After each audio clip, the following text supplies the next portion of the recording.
I was just getting into the headbanging when the music stopped. Dum, dum, dum, dum, dum. Lenny, I don't know if we have these rights to this, but can we put some words with that? Maybe write some little words for Death metal. I'll come up with something. All right, don't forget.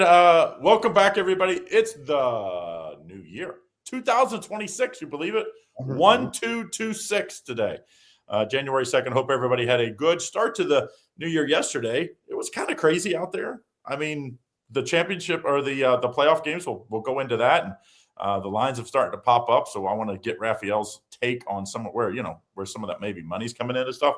But before we get to it, let's take care of some business. Don't forget, if you want to get on that free $60 account, it's a great way to test us out. So it's docsports.com // I never know what that is, but just follow it as is on the screen, free 60, and you'll get a $60. You can use that as $30 per sport per day, or $99 per week per sport. So if you want to use this and throw in, say, the extra, you can get the week pass from somebody, or you get two individual cappers day sports pass. So it's a good time of year, Robert. It's a pretty good day in college hoops today. Usually Fridays are pretty low. Obviously, with the holidays, it's kind of crazy. So we have about 8 to 10 really good games tonight. And then, of course, tomorrow it's like hell's fury out there with a bazillion games. So first and foremost, you guys, how's it been going? Robert, you start us off. How you been doing? What do you have tonight here for Friday? It's been, for me, with football is still dominating my consciousness. So it's been fits and starts. Had a great day Wednesday, had a terrible day yesterday, got a big play, 7-unit play on Sunday. So it's just been, just haven't been able to put that streak together. Got an NBA play that I really like today that I'll actually probably give out for free here, my rated play. I am going to have a 7-unit college basketball play tomorrow, 55 and 26 on my last 81 top plays in college hoops. So, it's going, it's still a grind. Everybody had days off. Everybody had vacation stuff, family stuff, different stuff like that. Like, there are no days off for us. So, yeah, I always say, be careful. Like in our business, it's like, how your mood and everything goes by just how your yesterday's picks went.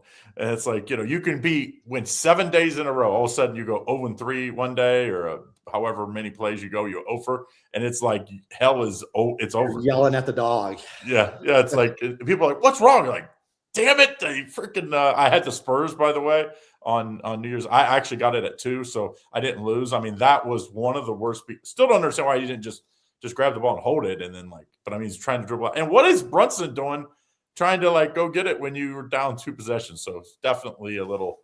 I still went 2-0-1 that day, but man, that was. And I know there was a lot of people out there that actually lost because that line. I had that play. We had several handicappers on the site that had that as a big play, as a top game. I think the line started at 1.5 and that ended in the 3.5s.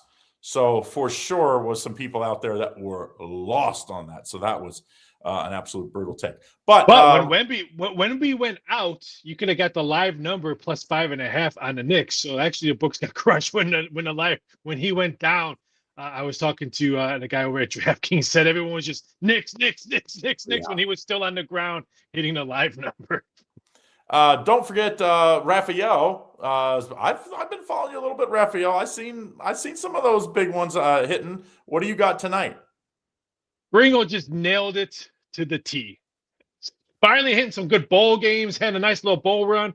And what happened yesterday? I eat the donut. That's what happens yesterday. The big chocolate sprinkles, powdered sugar all over my chest donut yesterday. But I treat losses more as learning tools than get mad if I lose. If I lose a game, which Ferringo knows, I don't watch live games. I watch them all pre-recorded because fast forward is my best friend when I watch a live game. I actually watch more of my losses plays than I do my winning plays because I want to know why was I off, why was my number so off, or something like that. So I learn from my losses more than woohoo, I won, let's go out to dinner. I try to learn from what I did wrong. But yesterday was just, who'd have thought Texas?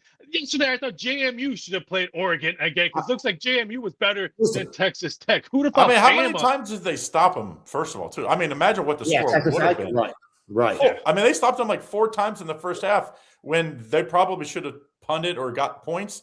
And it was like, and at half, I was like, this game is absolutely over, because as good as the defense was, dude, you just can't put them out there like that. and you just knew they were.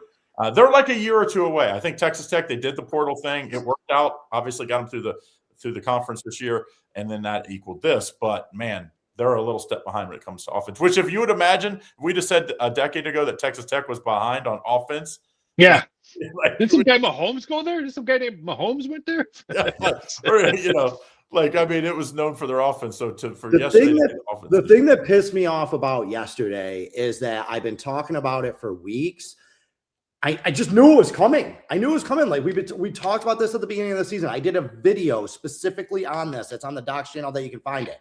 The teams that have the bye are at a massive disadvantage. I don't know why I didn't just bet all 4 of the teams that played last week against the teams this week. They're 7-1 over the last 2 years. Having a month off in between games and facing a team that got to play last week at home, got a win, got momentum, that is a massive disadvantage to those top 4 seeds. I loved Miami. I loved it. It was going to be my 7-unit play for this weekend until about an hour before the game, and then I lowered it only to like a 2 or 3 unit play.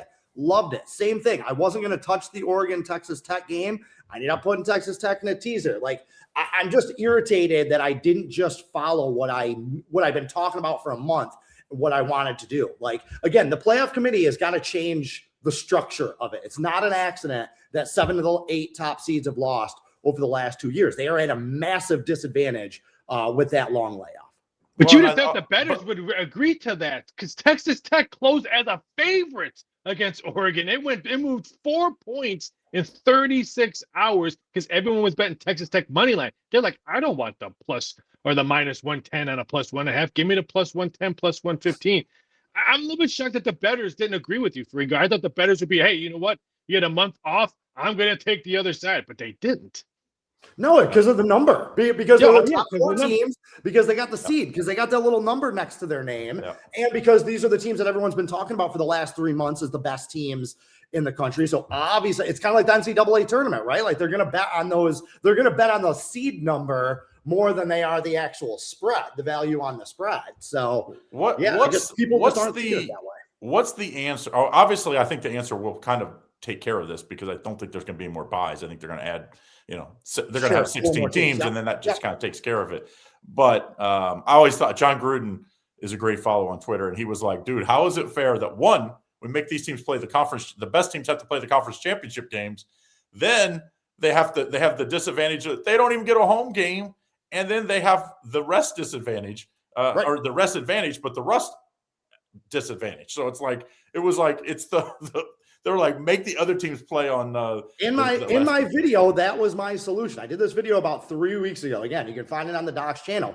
I thought that the first round games, with teams 5 through 12, those should be played on neutral sites. Okay, like there's no way, even though Alabama beat Oklahoma, like they were 1 seed different and like flip a coin, like Oklahoma got to play at home. How is that fair between an 8-9 game? Those games should be played on neutral fields, and then the top 4 seeds should get the 4 home games. So yes, you've been off for a month, but you got your home crowd behind you, man. Like that will get you going. And what did we see? Slow starts from all of these teams that were off. Bad first halves from all of these teams. If they were playing at home in front of their home crowd, I think that would mitigate a little bit of it. Well, what do we do now, though, Raphael? Now we see, obviously, Indiana was the only team that won. And Indiana was one of the favorites, obviously. But, I mean, the other betting favorites were the 3 that lost, of course. What do we see now? Like, is it just all Indiana money coming in, or do we see? I mean, Ole Miss is a great story. I'm guessing they're getting some bets out there. No, they're actually not getting bets because what we've heard all morning.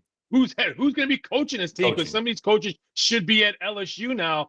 Instead, are they going to be coaching? So everyone's piled up on Miami. As I checked this morning, right before I released my college basketball number, there was more money bet on Miami than any other, and then it was Indiana second, and I think Indiana over was third on that. So I think the bettors realized with the mess of the head coaching stuff of Ole Miss. Yes, I think Ole Miss won their big bowl game, beating Georgia and yesterday, and I think that's probably the reason why people are betting Miami. I think we're going to see a Big Ten ACC championship. Who would have thought we would see that? But one thing I want to go back on the bowl games. I think the big puzzle is going to be what are they going to do with the Rose Bowl and Sugar Bowl. If you move everything in home field, I don't want to watch the Rose Bowl in Eugene, Oregon. I don't want to watch the Rose Bowl in Bloomington. And there's so much money involved with the Rose Bowl. I was here yesterday, sold out. The Sugar Bowl was sold out. The first time it's been sold out in 3 years. The town has been packed. What are you going to do with these cities that host these bowl games? You can't have JMU and Northwestern play in the Rose Bowl. That's just not going to do that. I think that's the biggest thing. Move the Navy Army back to Friday, and then you can start putting pieces together. You still could have like the third round at these really big. So it would save like 4 bowls maybe. It would save maybe, you could say the Rose Bowl, the Cotton Bowl, the Orange Bowl, like we saw yesterday. But the first 2 rounds, I think should be at the home. Adapt or die. You know what I mean? Like, we can't be 1 foot in with the old bowl system and try and preserve these things because they're old and they're tradition or whatever. And we have this whole new system with the playoff that everyone agrees is better. Like, adapt or die. Like, call it something else. You can still have the Rose Bowl parade. If you wanted, just take the Rose Bowl and put 2 other teams in it, like Michigan and Texas played a pretty good game. That could have been the Rose Bowl game, and just say we're not going to use the Rose Bowl as part of the playoffs. But you got to figure it out and just adapt or die. Like, you can't keep with the traditions of college basketball when everything is changing. Like, you got. I think they will keep it because there's so much money in it that like they just won't let it go. Now, maybe a year or 2, then it's like, okay, this didn't work. And then they don't have a chance. But I'm guessing when they go to 16, they'll still figure it out that the Bulls. You don't want to see Rice and Texas State at the Rose Bowl? You don't want to see that? That would be great. Well, it would be great if you're a Rice or Texas Tech fan, Texas State fan. It would be great if the big you get to still have the parade. Shit. Like, you can't have your cake and eat it too. What do you want? You want to keep the game, but we got to have a fair system for the playoffs. Like, those 2 things are incompatible right now. So the big push I kind of heard whispering all year long was that the non-power 4 or the non-power 5, whichever one, depending on college basketball, college football. In this case, it's college football, wants to have a 16 of their own.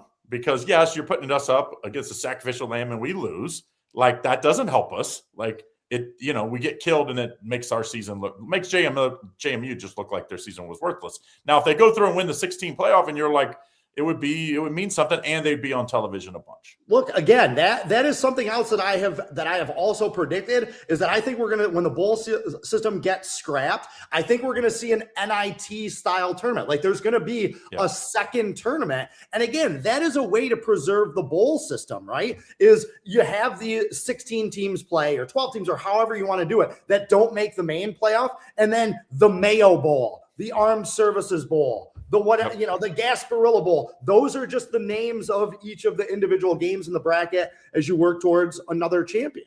There was no Gasparilla Bowl this year. I don't know why that was the first one that came to my mind. I was shocked that you said that. Like, wow, the Gasparilla Bowl. Yeah. All right, so let's look at – we're at the semifinals now. What do you think? Like, you think Miami – the money's going to come in on Miami and Indiana, right? That's because Miami's going to smoke them. Miami is going to. It is like the opposite of Georgia, so it's kind of weird that.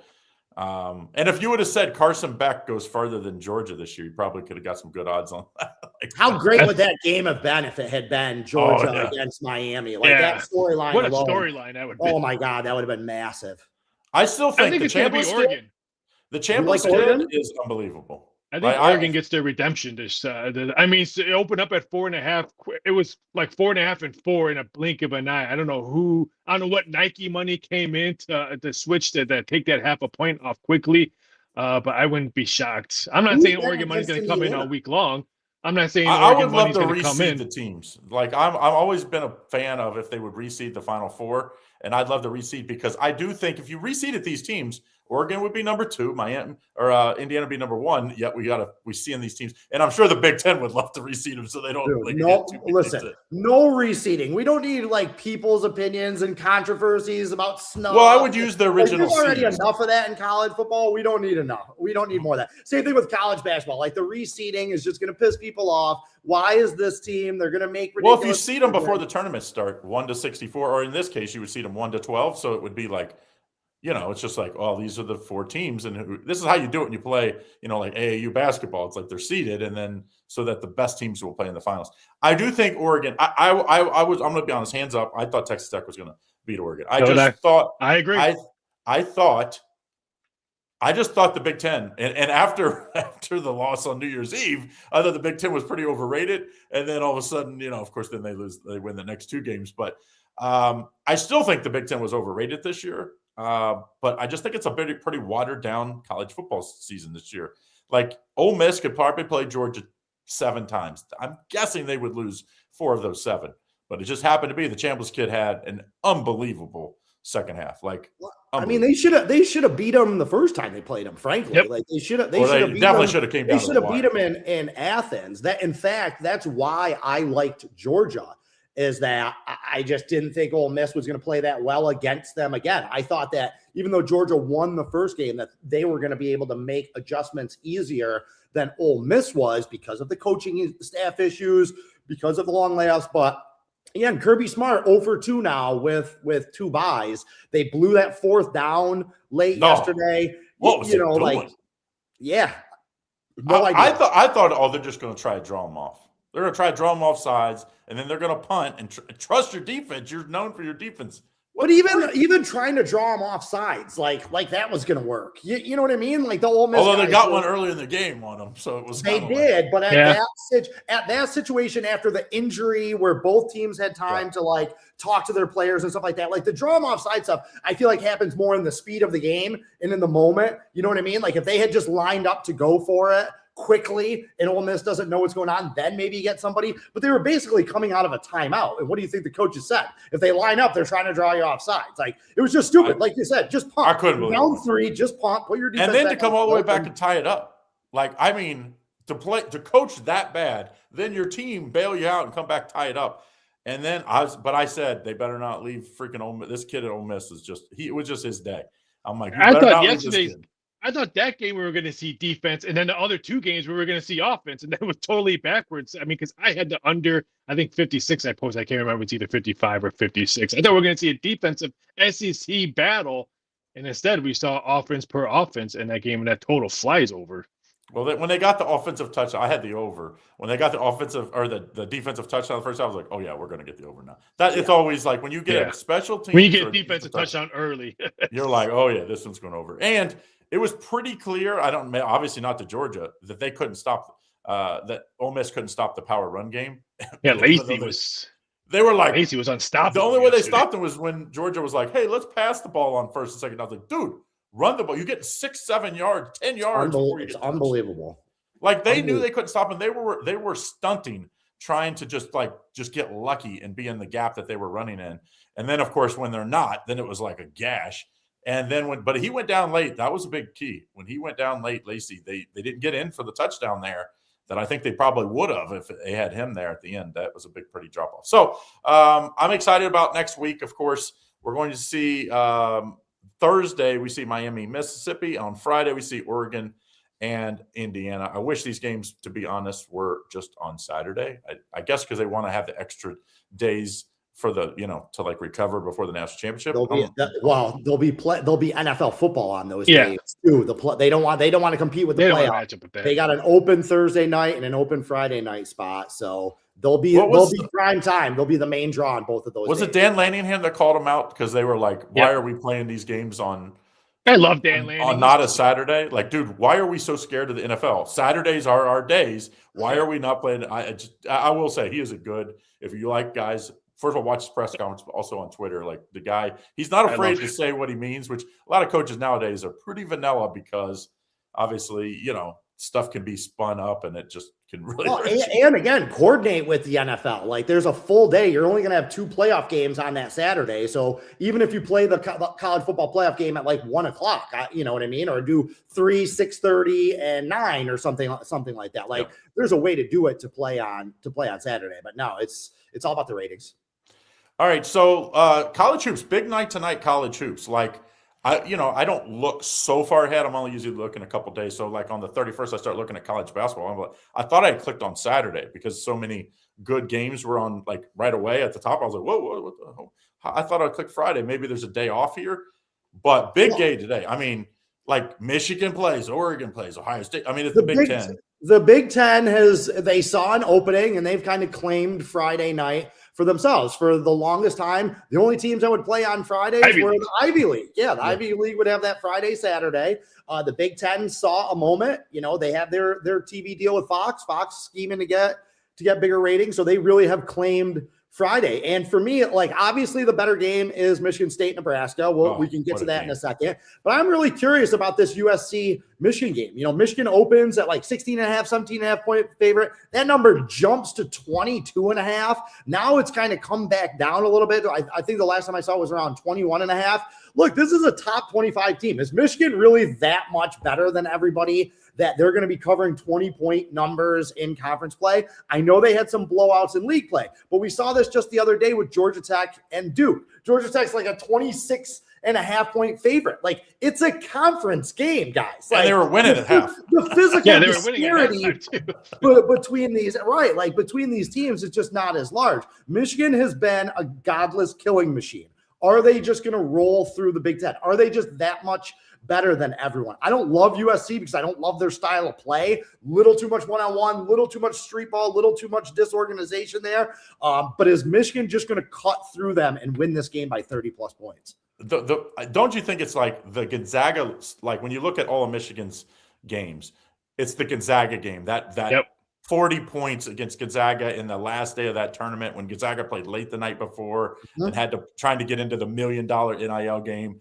And it was just they blew their wad the night before, beating, I think it was Maryland, and then showed it the next day. That one, I think every line for the next month or two is going to be affected, Michigan, because of that game. But they were doing it. They beat Villanova. Villanova's been playing great. I didn't see that coming, but they beat them by 30. Then they win by 52 against LaSalle. They win by 41 against McNeese. They covered those numbers. They beat Auburn by 30. So they have been on this run for a while. But to your point, Craig, Wake Forest almost beat them. Wake Forest took them to overtime. They only beat TCU by 1 point. Again, teams with equal physical ability.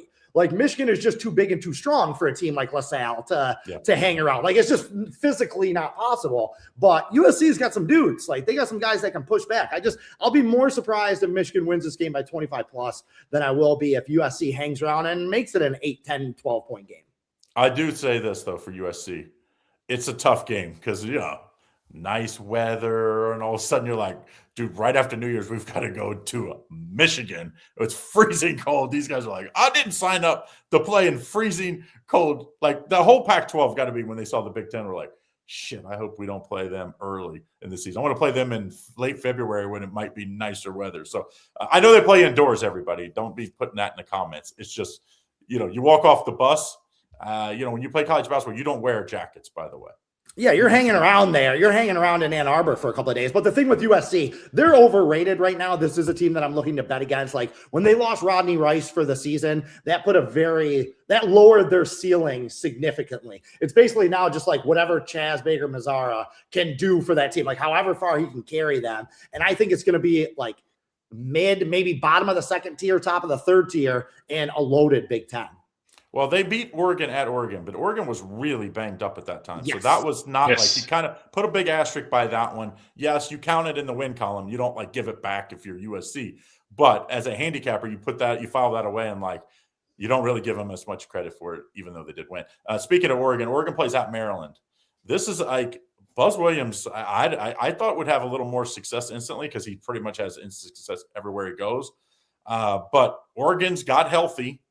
What's the point guards? So Deshaun Pryor, Shelstead was hurt first. Yeah. Then Biddle got hurt. Kwame Evans, he's still questionable with his ankle. I think he's going to play. Devon Pryor is. Yeah, he's supposed to play today. Kwame Evans is going to play. Yeah. What about Pryor? Pryor hasn't played in 3 or 4 weeks with his groin. It's just been one thing after another with Oregon. That's why USC is a team that I'm looking to bet against. They are overrated. They are not one of the 25 best teams in the country. Oregon is a team that I think is super underrated because they played so poorly in the non-conference. And like you said, this is where guys like us know who follow this stuff. Well, they were beat up. They weren't healthy. If they get their entire team together, they're going to be a problem for some of these top tier teams. And they're going to be catching some big numbers against some of the top tier teams because their record isn't very good. Let's talk Michigan State, Nebraska, though. That's first of all, Fred Hoiberg, hat off. I never saw this coming. Like, I mean, what he did at Iowa State was something special, but that was where he was alma mater. He really was, he knew all about it. He knew what he was getting into. Then you go over to Nebraska. It's like Nebraska's been the floor mat of every league they've been in basketball forever, and now they're for real. They beat, Wisconsin? They beat by like 30, right? It was like 90 to 60 or something. Like, that's not a bad Wisconsin team. Michigan State is like, usually as an underdog, I bet pretty much Tom Izzo like blindfolded. Like, give me his team, underdog. I don't care who they're playing. It's been really good this year. I think only Duke is the only one that they didn't win as when they were playing a good team as an underdog. What do you think in this one, Raphael? My gut and wallet said take the home team Nebraska, but then I just couldn't do because what you said with Michigan State plus the points. I just left this game alone. This is one of those games. Just put the computer down. Don't even think about live betting and just enjoy what you're watching on TV. I cannot wait to watch this game. I still lean a little bit in Nebraska. Who'd have thought 2026, we're talking more Nebraska basketball, Nebraska girls volleyball, than we're talking about Nebraska football. That is just the biggest joke I think of all Nebraska sports. But I agree. This Nebraska seems fun to watch. I'm just going to sit back and enjoy it because I lean towards Nebraska. I think it's winning them by like 4 points or less. The question, Robert, is can Nebraska get it up and down? Because if it goes up and down, that's definitely in their favor, especially at home. Can they do that, though? Yes, I think that they are. I actually think this total is a little short. I never play totals. I'm a terrible total player. Yeah, if you want totals, Raphael is the totals guy over here. Okay, I know nothing about totals, but yeah, I kind of like the over because I'm a big believer that in big games like this, the home team sets the tempo. Okay, and I think Nebraska is going to be able to bait Michigan State into that up and down game. Now, Michigan State, it's interesting. If you look back at their biggest games this year, the Arkansas game, the Duke game, the Iowa game, lower scoring. They all went way under. They all were in the 130s or whatever. So to your point, if Michigan State wants to win this game, they'd be better off slowing it down. Here's the problem, though. All those games that I just mentioned, Michigan State played at home. Like all of their biggest games this year have been at home or on neutral sites. Their one true road game, they went to Penn State, and they didn't look good. Like they only won that game by 4 points. Both teams played in the 70s there. Nebraska just goes bonkers on people at home. So if you are going to bet this one, I think Nebraska is the side, even though I'm with you, Craig. I don't love betting against Izzo as an underdog, but it's more in that like 5, 6, 7 point range. This one's basically a toss-up. Nebraska is so good at home. I give them the edge. I like the over and the home team. One thing about this total, Ferringo, when they've taped two conference games, both those games they shot 15 free throws or less. So they don't go to the free throw line. Nebraska, that is you're talking about? Yeah, Nebraska. Yeah. Well, that's because they're shooting so many threes. Yeah, so if you're looking to, which is going to be maybe not a close game, but a total at 144 and a half, you're always looking for, okay, the home team, can I get 6 to 8 free throws in a 10 minute or less to try to push this total over? I don't think we're going to see. I think the total's pretty perfect. It'll be Nebraska's 3-point shooting. If they shoot like they did against Wisconsin, I don't care what Michigan State does. They're not going to. They can't stay up with the scoring. Like this is almost like a correlated parlay type game. If you like Nebraska, you like the over. If you like Michigan State, you should be on the under. At least that's the feel I get in this game. The other, I thought, interesting game. Just because we've seen Louisville struggle on the road. They did win at Cal, I think, what was that, the day before thing? Embarrassed them. Like, they've not been good. Now, granted, it was Arkansas, and who was the other one they played on the road? I forget. This is their Kentucky? Tennessee. No, it was Tennessee, and they got run. Smoked, yeah. So, now Stanford's not great. They scored 40 last time? 47-40 to Notre Dame. Notre Dame without Marcus Burton, who's out for the year, and they couldn't hit 50 there. Yeah, I'm with it. Like, Louisville looked really good against Cal. Like, that was like men against boys. Like, Cal wasn't even attempting to get inside the 3-point line. Like, that was a really pathetic showing by Cal in that game. And Louisville played without Mikel Brown. Their freshman. I don't know. Is he back? I didn't see much. Yeah. He traveled to the game. He warmed up, but he just kind of tweaked that back injury in warmups. And I think they looked across. I think they literally just looked across the field or looked across the court. We're like, we don't need you tonight, man. Yeah. And they probably won't need him tonight against Stanford. Very disappointing. Stanford and Cal were two teams that got off to pretty good starts against soft competition. I like both of the head coaches in both of those spots. So I thought that maybe one of them would steal one of those games or win one of those games convincingly the other night. Instead, they both got embarrassed. I don't have high expectations. It's Stanford's Matson, right? Mark Madsen? No, Madsen's at Cal. He's at Cal. Kyle, I can't think of his last name right now, is at Stanford. Kyle Smith? Yeah. Why didn't Madsen play for Stanford? Like, why didn't he go back to Why didn't he go back to his alma mater? Nobody wanted to give him a job. Like, he was at Utah Valley, before this, and then Cal was the first team that offered him a job. Still remember his dance moves in the Lakers championship. Right? That's why this is for people that don't know, Stanford Cal are rivals, so it's like you're coaching your rival. You just don't see that a whole lot, and these are like hidden rivals. Like, it's like people don't know that they're this big of rivals going way back. Falcon Saints.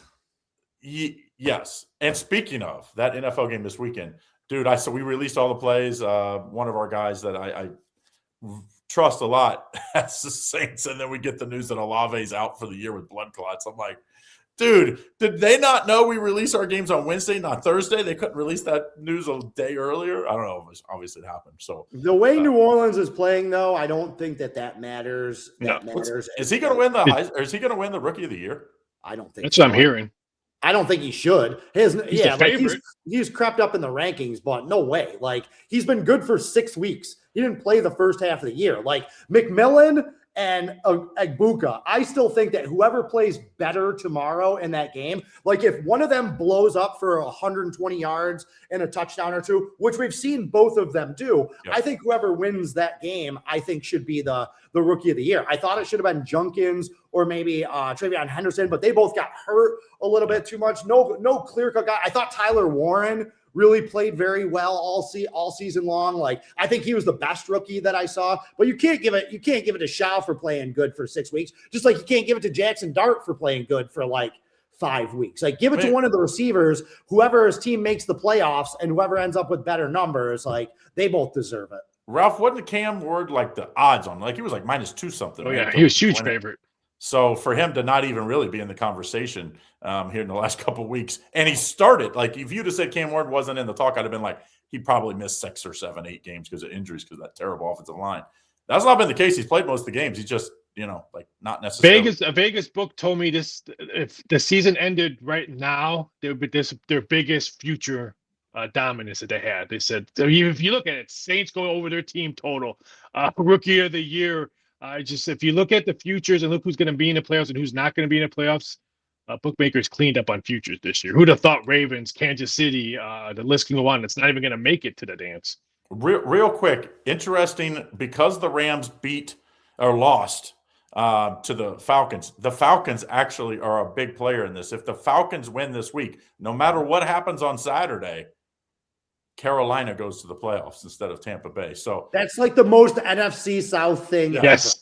You know what I mean? Like that. And that's honestly, that is what I think is going to happen. I like Tampa Bay tomorrow. I know a lot of people are on Carolina. I've seen big plays on both sides. So a lot of people feel strongly about it. I like Tampa Bay. I don't love Tampa Bay. I think they're a better team. I think they win. And then I think if Kirk Cousins keeps playing the way that he's playing, I think Atlanta wins and knocks them out. It's just like quintessential NFC South. Yeah, Bijan Robinson was on a playoff team year. If Bijan was on a playoff team, Bijan would be up for the MVP, I think, this year. But being on Atlanta, people, and he's put up big numbers on some primetime games too. It's just like Pitts has been finally putting up some big numbers. It's funny how people contract players showing up tomorrow. Pitts, Cousins, they're going to be on different teams and probably getting paid on black money, which under for fired head coaches by Super Bowl's 3.5. All right, so we got a big show tomorrow. Make sure if you haven't done so, you set your timer in the mornings, 11 a.m. We're going to have Docs Daily with Lenny and Griffin. That's every Saturday morning. It's about an hour, and it's off the chains. Of all these that are off the chains, there's just so much back and forth. You have a question on a game, you just fire it in there, and they try to answer that as they go. All right, guys, thanks for everybody joining in. Hopefully everybody's had a good bowl season. Word to the wise. This is the last day of the bowl season. It's also the first day, I always say, of basically the college basketball betting season as the, kind of a lot of people kind of switch over. So you don't have to bet all the bowl games today just because Cincinnati plays Navy today. Well, now you tell me. Yeah, too late. Too late, huh? One last quick thing I want to get, Raphael, is that Arizona SMU. We're seeing SMU as the favorite now. Like big money. Is there somebody is there an opt-out that we don't know about? Like what's going on there? The last 4 days, in bowl games, the number had moved 2 points or more are 0-4. I mean, we saw it with Texas. Texas opened up at, I think I did a show with Lenny or something. They were 7.5 by kickoff. They were 3.5. So just because you're seeing some massive line movement doesn't mean that's always the right movement. We've seen it go the other ways. I have tickets on Arizona, so I hope you're right there. I hope it goes the I like Arizona a lot in that game. I was shocked. We all like them. Who wins? SMU, huge. Well, I just was shocked because I don't know. Maybe it's a little ACC love because Miami did well, and they're thinking, well, this team beat Miami. You know, people start doing that. Who you beat and when you beat, you know, and it's like, well, SMU beat Miami, and Miami's gonna probably be in the championship game. Well, they must be really good. That doesn't necessarily always work.